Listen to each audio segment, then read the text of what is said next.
지난 주에는 우리가 민족의 위기 속에서 우리의 선배들이 어떤 기도를 드렸는가 우리 함께 살펴보았습니다. 특별히 지난 시간에는 최영근 교수님, 특별한 전문가이신 또 역사학자이신 분이 오셔서 말씀을 전해주셔서 특별한 은혜가 있었습니다.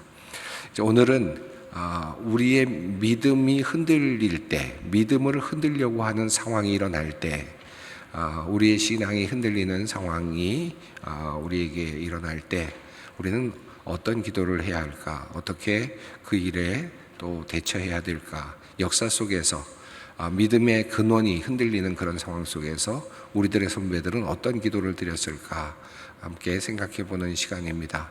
믿음의 기도, 역사를 움직이다. 오늘은 신사참배 거부운동과 한국교회의 기도입니다. 우리가 지금 이 강의를 나름 디자인하면서 성경에 비슷한 성경에 그와 같은 주제가 될 만한 성경에 나오는 기도를 하나 꼽아서 먼저 소개를 해드리고 그리고 이제 그 다음에 우리 역사 속에 우리 한국의 역사 속에 나오는 기도의 현장을 연결해서 우리가 말씀을 드리고 있는데요. 신사참배 거부운동이라고 하는 이 큰 역사적인 운동과 연결해 본다면 믿음을 지키려고 하는 믿음의 순수성을 지키려고 했던 운동 아니겠습니까? 그렇게 본다면 아마 제일 먼저 생각나는 인물이 엘리야일 것 같습니다. 엘리야가 그 아합 왕과 이세벨 그 지하에서 바알과 아세라를 섬기는 많은 그런 그 선지자들, 이방의 선지자들 앞에서 함께 하나님께 기도하면서 그의 믿음의 순수성을 지키려고 했던 그 기도가 아마 꼽히지 않을까 생각이 듭니다. 오늘 그래서 그 첫 번째로 오늘 시작을 하면서 요절 우리 함께 읽을 본문 말씀으로 엘리야의 내용을 함께 읽어보려고 합니다. 함께 우리 본문을 함께 읽어보겠습니다. 엘리야가 모든 백성에게 가까이 나아가 이르되 너희가 어느 때까지 둘 사이에서 머뭇머뭇하려느냐? 여호와가 만일 하나님이면 그를 따르고 바알이 만일 하나님이면 그를 따를지니라 하니 백성이 한 말마디도 대답하지 아니하는지라. 엘리야는 바알과 아세라를 섬기는 그런 선지자들 앞에서 또 모든 백성들 앞에서 바알이 또 아세라가 너희 하나님이냐 아니면 여호와 하나님이 너희 하나님이냐 선택할 것을 이야기하고 온전한 신앙으로 돌아갈 것을 강하게 주장했던 사람입니다. 이미 여러분 아시는 것처럼 이 아합 왕 시대에는 이세벨이라고 하는 그런 당시 시돈 땅 그 바알의 딸로서 이세벨이었는데 그 이세벨이 아합 왕의 부인이 되면서 그만 그 남유다의 이 나라는 굉장히 어려운 국면에 처하게 되었습니다. 북이스라엘 땅 가운데서 바알이라는 우상을 이제 또 남유다까지 끌어들여 온 장본인이기도 합니다.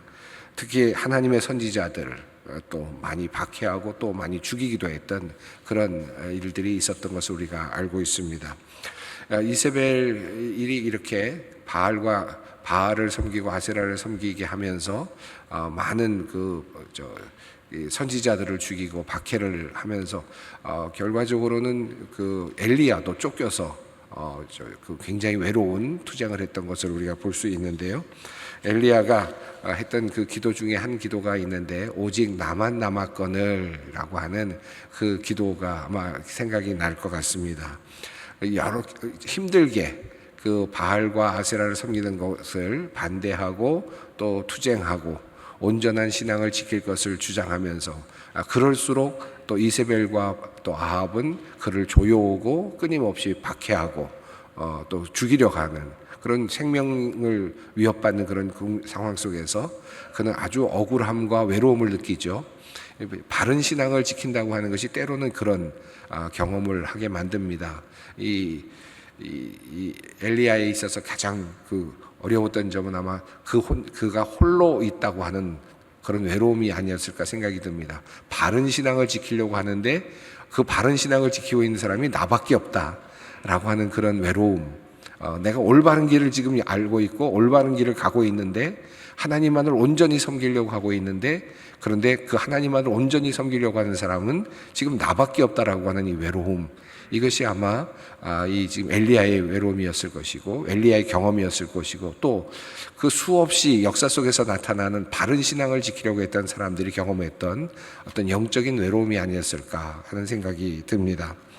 자, 그가 하나님께 기도했던 내용 생각나는 게 있죠. 그 바로 갈멜산에서 하나님께 드렸던 기도입니다. 바알을 섬기는 사람들 450명, 그리고 아세라를 섬기는 선지자 400명, 도합 850명의 선지자들과 혼자 이 엘리야 홀로 서서 대결을 벌였던 갈멜산에서의 그 제사를 잘 알고 있습니다. 그때 그 엘리야는 그 제물 위에다가 물을 부으라고 하고 양동이에 물을 부으라고 하고, 그리고 나서 또 서로 누가 이 제물을 받아가시는지, 제물을 흠양하시는지 그렇게 대결하자고 해서 대결을 하죠.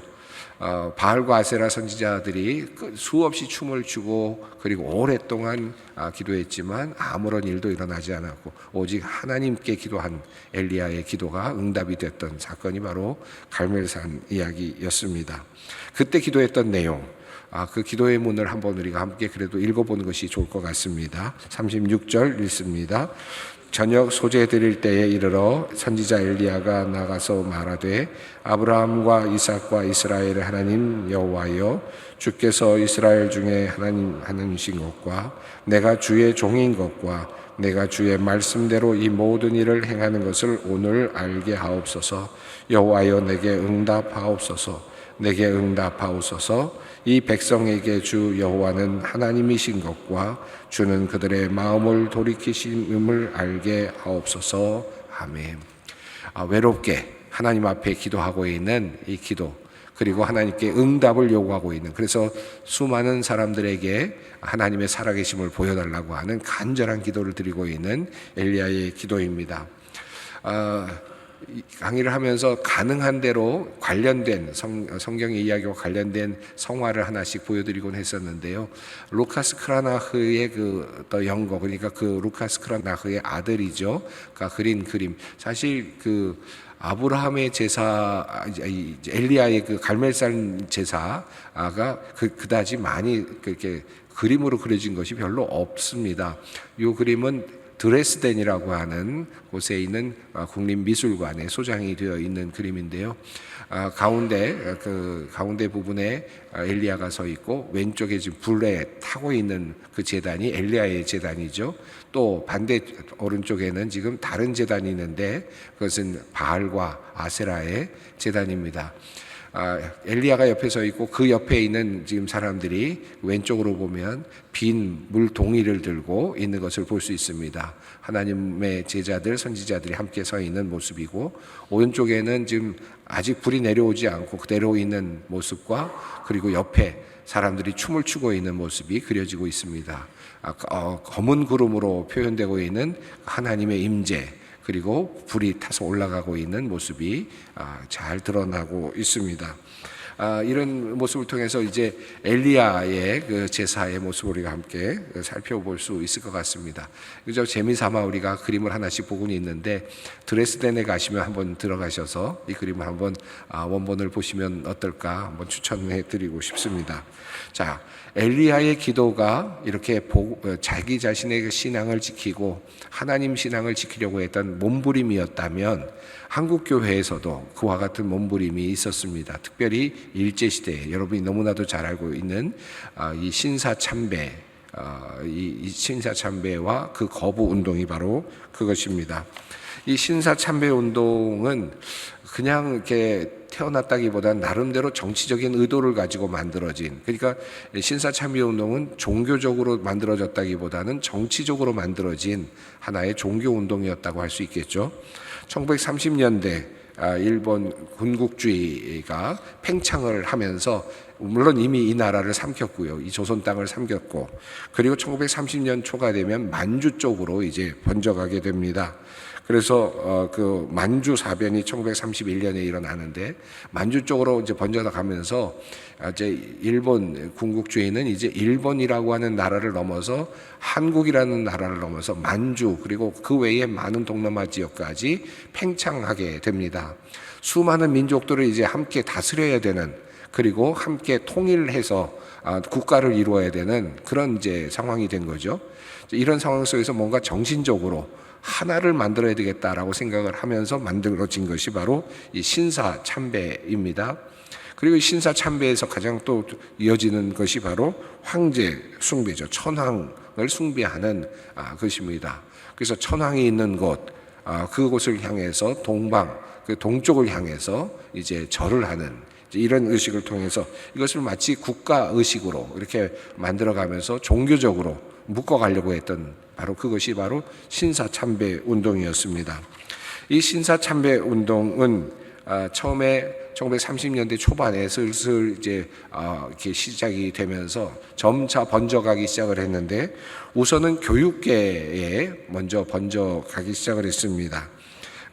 그 중일 전쟁이 1937년에 있고, 그러면서 더욱더 이제 팽창이 되면서 이제 이 교육계를 이제 해 나가면서 교육계에 이제 이런 것들이 내려가고, 그리고 또 종교계, 기독교까지도 이제 번져가게 되는데, 1938년 2월 기독교에 대한 지도 대책을 일본 정부가, 군국주의 일본이 이제 만들게 됩니다. 그래서 기독교를 어떻게 이제 다룰 것인가에 대한 기독교를 어떤 식으로 이제 자신들의 국가적인 전략에 맞춰서 다룰 것인가를 결정을 하는데요. 1938년입니다.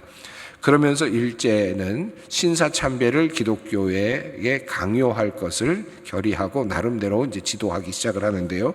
신사참배, 그 일제 신사참배 강요 논리가 있었습니다. 그 논리를 한번 보겠습니다. 여러분 화면을 보시면 되겠는데 한번 같이 읽어보겠습니다. 신사참배는 종교의식이 아니라 국민의례이며 예배 행위가 아니고 조상에게 최대의 경의를 표하는 것일 뿐이다. 교육의 목적은 학생들의 지적인 육성에만 있는 것이 아니다. 학생들로 하여금 천황의 신민이 되게 하는 데 있다. 그러므로 교사와 학생들이 모두 함께 신사참배를 통하여 천황에 대한 경의를 표하여야 한다. 그러나 일반인들의 신사참배는 자유에 맡길 뿐이고 강제하는 것은 아니다. 자, 국민의례에 속한다 라고 그렇게 이야기하면서 이것은 그저 국가 의례에 속하는 것이다 라고 말하면서, 또 모든 국민들에게 다 강요하는 것은 아니다 라고 말하면서 이제 교육계에 우선 직접적으로 이제 그것을 실행합니다. 그래서 학교마다 신사참배를 강요받는 학생들이 이제 나오게 되는 거죠. 일반인들에게까지는 우선 강요하진 않았지만, 그러나 학교에서만큼은 철저하게 이제 신사참배를 하게 됐고요. 이런 신사참배를 하면서 학교에 이런 것들을 하게 되니까 기독교 학교들이 대부분 상당히 많이 있었는데, 그 당시에 그 기독교 학교들에게는 굉장히 큰 부담이 되었습니다. 이와 더불어 일제는 이제 계속해서 기독교 교회에다가도 끊임없이 이제 압력을 넣게 되는데, 왜냐하면 기독교 교계들이 그 학교에서 그런 신사참배를 하는 것을 거부하고 또 학생들에게 그것을 하지 말 것을 이야기했기 때문이기도 했습니다. 또 학교들도 저항을 했습니다. 선교사들도 저항을 했었습니다. 그 중에 제일 먼저 또 당시의 교회들이 신사참배를 거부하는 것을 알고 교회들을 설득해 나가고 교회들을 이제 또 정리해 나갑니다. 그런데 생각보다 쉽게 신사참배가 많이들 이루어졌습니다. 천주교는 일찍이 그냥 받아들였고요. 감리교, 안식교, 그리고 성결교, 구세군, 성공회 할 것 없이 하나씩 바로, 사실은 그다지 큰 저항 없이 신사참배를 국민의례로 그냥 받아들이고 그렇게 진행이 되었습니다. 끝까지 그것을 저항했던 곳은 장로교였습니다. 장로교는 계속해서 그것을 저항하면서 계속해서 반대해 오지만 아주 강한 압력이 계속해서 이어지고, 또 정치적으로 교계 지도자들을 회유하고 또 협박하고 하는 이런 과정을 통해서 결국은 1938년 9월 우리 장로교 총회 제27회 총회에서 신사참배를 결의하게 됩니다. 교단적 차원에서 장로교회가 신사참배를 국민 의례로 그저 받아들이고 신사참배를 이제 허용하는 그런 상황이 됩니다. 저희 교단이 있는 거슬러 올라가면 저희 교단에 해당되는 곳인데 27회 38년 총회가 결국은 신사참배를 거리했다는 것은 참 부끄러운 우리 교단의 역사이기도 합니다. 그때 발표했던 그 총회 결의문이 있는데요. 이렇게 되어 있습니다. 이것도 한번 읽어보면 좋겠습니다. 아등은 신사는 종교가 아니요 기독교의 교리에 위반되지 않는 본의를 이해하고 신사참배가 애국적 국가의식임을 자각한다. 그러므로 이에 신사참배를 솔선려행하고 나아가 국민정신동원에 참가하여 비상시국하에 있어서 총후 한국시민으로서 적성을 다하기로 기한다. 소화 13년 9월 10일 조선예수교 장로회 총회장 홍택기. 참으로 부끄러운 결의문이 이렇게 우리 교단에 남아 있습니다. 역사는 그렇습니다. 잘못된 것들을 결정할 수도 있죠. 물론 그리고 부끄럽습니다. 그런데 이 역사는 끝까지 남는 겁니다. 그리고 언젠가는 후손들이 이것을 오늘처럼 다시 보면서 반성하고 또다시 기억하게 되는 거죠. 오늘 우리가 또 기억하게 되는 것은 신사참배를 우리 교단이 이렇게 결의했던 참으로 부끄러웠던 그런 것입니다. 이미 앞서 보였습니다만 그 조금 전에 보셨던 그림은 그 총회 결의문이 있는 총회록입니다. 그때 있었던 총회록, 지금 본문이 들어있는 총회록이 지금도 역사 기록으로 남아 있고 우리에게는 부끄러운 그런 기록으로 남아 있습니다. 또 조선일보에 기록된 것인데요. 이렇게 총회 임원들이 함께 지도자들이 함께 가서 신사참배를 적극적으로 하고 모범을 보이는, 참 모범이 아닌 모범을 보이는 장면이 지금 이렇게 묘사되고 사진으로 찍혀서 조선일보에 올라가 있습니다. 이런 일이 있은 다음에 이렇게 모든 교파들을 다 신사참배를 하게 만든 다음에, 그리고 일제는 장로교단, 감리교단 이렇게 두질 않고 이제 일본 기독교를 따로 만들어 버립니다. 1942년 감리교회와 장로교회를 하나로 묶어버려서 1942년 3월에 일본 기독교 조선 혁신교단이라는 교단을 만들어 버립니다. 그래서 이 혁신교단에서는 모세오경은 읽지 않습니다. 모세오경과 요한계시록과 같은 민족 사상을 고취한다든가 혁명적 사상을 고취할 수 있는 성경 부분을 삭제하고 그 부분을 읽지 않고 다른 부분만 읽게 만드는, 그렇게 하고 찬송가도 다수 삭제를 합니다. 전능왕 오셔서 환난과 핍박 중에도 이 기쁜 소식을 온 세상에 전하세, 십자가 군병되어서, 이런 찬송들을 다 금지 찬송으로 정하고요. 조금이라도 황제를 숭배하는 것과 것과 이렇게 대척점에 있을 수 있는 하나님을 숭배하거나 하는 이런 것에 대한 것들을 다 약화시키거나 줄이는 이와 같은 일들을 합니다. 자, 이것이 지금 신사참배 운동의 전반적인 개요인데요. 이미 신사참배 운동에 대해서는 이거보다 더 잘 알고 계시는 분들이 많아서 이 부분들은 이 정도로 그냥 정리를 하겠습니다.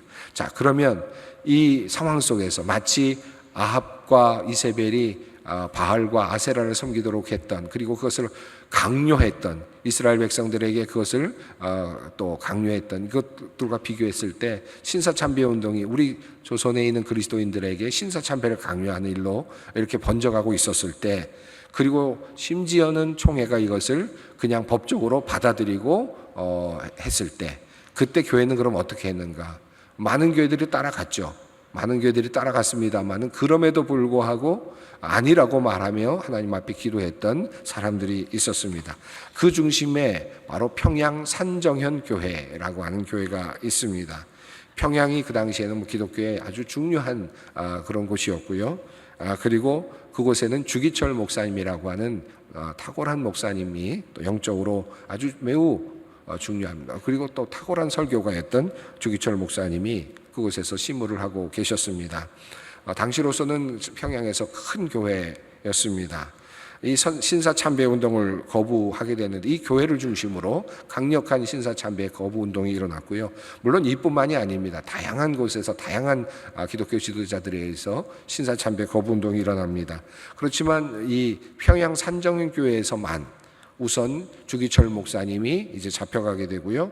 그리고 신도가 약 2,000명 정도가 잡혀갑니다. 산정현교회 신도들 중에서 2,000명 정도가 수감이 되고요. 그 중에 50명이 산정현교회 교인들 중에서 50여 명이 그 형무소에서 순교합니다. 주기철 목사님만 순교한 게 아니고 그 교회 교인들 50명이 함께 순교합니다. 그리고 또 신사참배를 반대했다가 폐쇄된 교회들이 전국 각지에 200여 개의 교회가 됩니다. 그러니까 적은 인원이 아니었습니다. 적은 교회 운동이 아니었습니다. 교단은 잘못 결정을 했지만 교회는 저항을 했다 할 수 있겠습니다. 그 중에 많은 목사님들이 있는데요. 예를 들어 평안북도의 이기선 목사님, 경상남도 이주원 한상동 목사님, 전라남도의 손양원 목사님, 만주 지역의 박이흠 목사님과 같은 분들이 아주 주도적으로 신사참배 반대 운동을 했습니다. 한 예가 있는데 전남 양동교회 박연세 목사님의 경우인데요. 이분도 신사참배를 반대하다가 옥살을 하게 됩니다. 결국 순교를 하시게 되는데 일본 경찰에 구속이 되어서 재판을 받았던 그런 내용이 알려져 있습니다. 일본 경찰이 이렇게 물었다고 합니다. 일본 천황이 높으냐 예수가 높으냐라는 일본 검사의 질문에 예수가 더 높다라고 분명히 답을 했다는 겁니다. 또 예수가 재림하면 천황은 심판을 받느냐 안 받느냐 받느냐라고 물었을 때 분명하게 예수가 재림하면 일본 천황도 심판을 받는다라고 그렇게 아주 단호하게 이야기를 합니다. 그 기록이 남아 있습니다. 그리고 그는 결국은 옥살을 하게 됩니다. 또 경상남도 지역에서 활동하면서 또 신사참배 반대 운동을 했던 이주호 목사님과 함께했던 한상동 목사님도 그런 기도문이 하나 남아 있는데요. 마산교회와 또 마산 경찰서에서 이제 서로 마산교회를 심호하면서 또 그쪽에서 경찰서와 계속해서 마찰을 빚으면서 이제 계속해서 협박을 받고 또 여러 가지 위협을 받으면서 그가 기도했던 기도의 내용이 전해지고 있습니다. 한번 읽어보겠습니다. 오 주여 이 몸을 드리나이다. 신사참배를 반대하다가 불구자가 되어도 주님께 영광만 된다면 나는 이로써 만족하겠나이다. 전지전능하신 주여 뜻대로 하옵소서. 아멘. 박윤선 박사님이 쓴 환란의 시작이라는 책에 보면 이 내용이 이제 있습니다.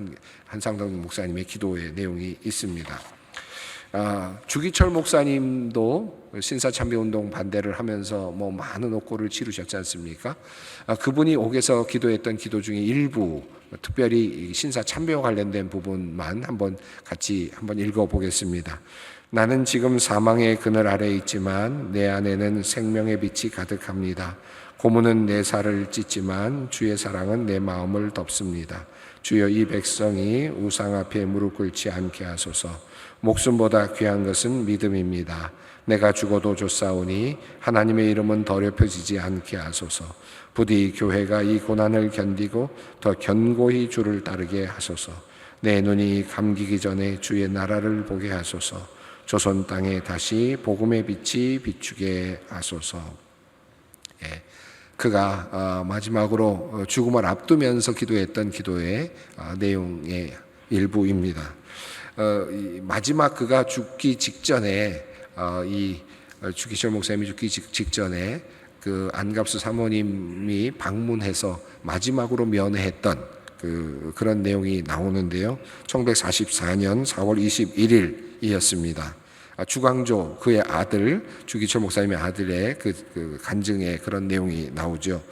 마지막으로 어머니가 면회를 갔을 때 그때 그 경찰들은 그 병 보석을 시켜줄 테니까 이제 거의 다 죽게 됐으니까 그 감옥에서 죽게 하는 것보다는 내보내서 죽게 하는 게 낫겠다고 생각을 했던 거죠. 그래서 병 보석을 시켜줄 테니까 주 목사를 데리고 병원에 입원시켜라 라고 그렇게 하는 이야기를 듣고 그 부인이 주기철 목사님을 마지막으로 만났던 내용입니다. 그때 아버지를 만난 후에 그의 그 아내 되는 어머니가 주기철 목사님에게 이야기를 했다는 내용이죠. 당신은 꼭 승리하셔야 합니다. 결단코 살아서는 이 붉은 문 밖을 나올 수 없습니다. 라고 그렇게 그 아내가 남편에게 했던 말이 전해지고 있습니다. 한번 이 부분을 읽었으면 좋겠습니다. 함께 읽어볼까요? 당신은 꼭 승리하셔야 합니다. 결단코 살아서는 이 붉은 문 밖을 나올 수 없습니다. 예, 그 아내의 그 마지막, 그리고 결국은 주기철 목사님이 세상을 떠났죠. 이런 과정 속에서 믿음을 지킨다는 것이 얼마나 어려운 일인가라는 것을 다시 한번 깨닫게 됩니다. 그 이후에 기독교 학교들 그 배후에 선교사들이 있다는 것을 알게 되었고, 그것 때문에 이제 선교사들을 내쫓는 이제 그런 과정이 이어집니다. 기독교 학교들도 이제 학교들의 그 지도자들 중에서 선교사들을 다 이제 그만두게 파면하는 이제 그런 일들이 일어나는데, 그 중에 우선 알 수 있는 특별하게 주목할 만한 그 학교가 숭실학교입니다. 숭실학교 교장이었던 맥쿰과 숭이여고 교장이었던 스누쿠와 같은 분들을 다 파면시켜 버립니다. 신사참배를 반대하는 선교사들이기 때문이기도 했죠. 그래서 이렇게 파면을 시키자 아주 놀라운 일을 하는데, 숭실학교는요 1938년 3월 일제의 신사참배 강요를 거부하면서 스스로 대학으로서 스스로 문을 닫습니다. 자, 그러니까 숭실대학교 역사가 참 대단한 역사예요. 그 당시에 그 신사참배 거부 운동을 하면서 신사참배를 강요받자 학교를 그냥 폐쇄해 버렸습니다. 그리고 선교사들이 이제 결국은 다 추방을 당하게 되는데요. 숭실대학교가 다시 재건된 것은 1954년 4월 폐교한 지 16년 만에 그 한경직 목사님이 영락교회에서 다시 그 숭실학교를 다시 건립하고 거기서 예배드리고 가르치기 시작하면서 숭실학교가 다시 태어납니다. 재건됩니다. 그리고 지금의 숭실대학교가 지금 자리하게 됩니다. 그러니까 영락교회가 굉장히 큰 역할을 한 것이죠. 그렇게 해서 숭실학교가 다시 건립되게 되었습니다. 이러한 그 기도, 그 신사참배에 대한 그 상황 속에서 하나님께 간구했던 그 기도들, 또 자신들이 그렇게 외롭게 투쟁하면서 죽어가면서 하나님께 자신의 그 영혼을 드렸던 기도들을 우리가 조금씩 살펴봤는데, 정말 그들의 마음이 어땠을까를 이해할 수 있습니다. 그 이후에 이 신사참배와 관련된 기도들을 한두 개 좀 소개를 하려고 하는데, 한경직 목사님께서 1992년이죠. 그 템플턴 상을 받으셨을 때 그가 그 소감을 이야기하면서 하셨던 말씀이죠. 이 말씀 아주 유명한 말씀이고, 회개의 어떤 그 참 모범을 보여주는 그런 말씀이라고 할 수 있겠는데, 오랫동안 아마 마음에 담고 있었던 것 같아요. 그런데 그가 이렇게 얘기를 합니다. 함께 읽어봅니다. 일제 때 신사참배를 했는데 그 죄를 제대로 참회하지 않았다. 일생의 짐이었는데 우상 숭배의 죄를 이제야 참회한다. 예, 그가 상을 받는 그 아주 영광스러운 자리에서 자기를 드러내도 모자랄 만한 그런 자리에서, 템플턴 상이라고 하면 신학적으로 본다면 노벨상과 같은 상인데, 그런 상을 받으시면서 그가 자신의 아픈 부분을 다시 드러내면서 공개적으로 회개를 하고 있는 모습은 참 멋진 모습이었다고 할 수 있겠습니다. 그 이후에 그러면 우리 신사참배 운동과 관련돼서는 어떤 일이 일어났을까요? 신사참배 운동이 교단에서 결의를 했는데 그 다음에 공식적으로 참여가 있었는가? 실제로 공식적으로 참여가 한동안 없었습니다. 제가 유학을 마치고 돌아올 때까지도 교단은 이 문제에 대해서 그냥 아무런 반응 없이, 어떤 조치도 없이 그냥 지나가고 있었습니다. 2006년 우리가 속해 있는 통합 측에서 제일 먼저 참회 기도와 참회 운동이 일어나게 됐고요. 그때 예배를 드리게 되었는데, 한국교회 신사참배 결의와 주기철 목사의 순교와 관련하여 하나님께 드리는 평양노회의 참회의 예배라고 하는 예배를 평양노회가 드리게 됩니다. 왜냐하면 이 평양노회가 그때 주기철 목사님을 파면했던 노회거든요. 그 당시에 평양노회가 마침 근데 그 평양노회에 제가 소속이 되어 있고 또 우리 서울교회 손다리 목사님도 소속이 되어 있었는데 손다리 목사님과 저와 또 몇몇 분들이 이 문제를 반드시 해결해야 되겠다라고 생각을 했고, 그리고 이제 참여 운동을 하면서 2006년에 이렇게 노회석상에서 이제 참여를 하고 복권을 하는 그런 일을 노회적으로 했습니다. 그게 2006년입니다. 동화고등학교에서 했는데, 조금 전에 화면을 보셨습니다만 동화고등학교에서 그때 했었는데요. 제가 예배 디자인을 전체적으로 했고, 한쪽에는 한쪽 벽면은 큰 휘장에 당시에 평양노회에 소속되어 있었던 교회를 다 이름을 붙여놓았고, 한쪽에는 회개하고 있는 평양노회 교회 이름을 한쪽 벽면에 싹 다 붙여놓았습니다.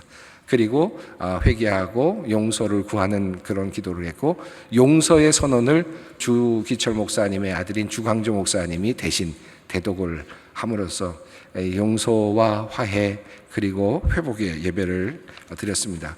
그 예배를 제가 전체적으로 디자인하고 기도문도 만들고 이렇게 했었는데, 저희 아버님이 이제 평양노회 또 노회장이셨기 때문에 전노회장이시죠. 그래서 그때 축도를 저희 아버님께서 이제 하시기도 했습니다. 그래서 개인적으로 저 나름대로는 또 의미 있는 그런 예배를 드렸던 기억이 있습니다. 마지막으로 우리 그 기도문 중에 한 부분만 우리가 함께 읽어보도록 하겠습니다. 함께 읽습니다. 거룩하시고 자비로우신 하나님, 우리가 하나님과 교회 앞에서 그리고 하늘과 땅에 있는 모든 성도 앞에서 고백합니다. 우리는 잘못을 저질렀고 하나님께 근심을 드렸으며 하나님만을 바라는 신실한 사람들에게 깊은 상처를 주었습니다. 과거 우리가 저지른 모든 그릇된 판단과 결정에 대해, 우리의 모든 옛 불신앙에 대해, 우리의 위선과 교만과 무력함에 대해 주여 우리가 회개합니다. 우리의 죄를 용서하여 주시옵소서. 우리의 기도를 들어 주시옵소서. 이 기도문은 제가 쓴 기도문이긴 합니다만, 그러나 어쨌든 우리 모든 공동체의 기도로서 함께 드려졌던 역사적인 기도로 남게 되었습니다. 이렇게 끝까지 신사참배의 그 어려움 속에서 믿음을 지키려고 했던 선조들의 신앙의 선조들의 노력, 그리고 외로운 투쟁, 하나님께 드렸던 기도, 그 기도를 이렇게 함께 살펴보면서 우리가 어떤 자리에서 어떤 기도를 드려야 될까 함께 깊이 고민할 수 있는, 또 그렇게 되는 오늘 이 시간 되시기를 바랍니다. 함께 기도하겠습니다. 하나님 감사합니다. 신사참배의 결의와 관련해서 안타깝고 외롭게 투쟁했던 많은 신앙의 선배들을 기억합니다. 그리고 그들이 애타게 감옥에서 그리고 또 목회의 자리에서 가정에서 드렸던 그 기도의 흔적들을 기억합니다. 하나님께서는 하늘나라에서 그들의 기도를 들으시고 또 응답하여 주신 줄 믿습니다. 그리고 하늘나라에서 그들을 기쁘게 맞아주신 줄 믿습니다.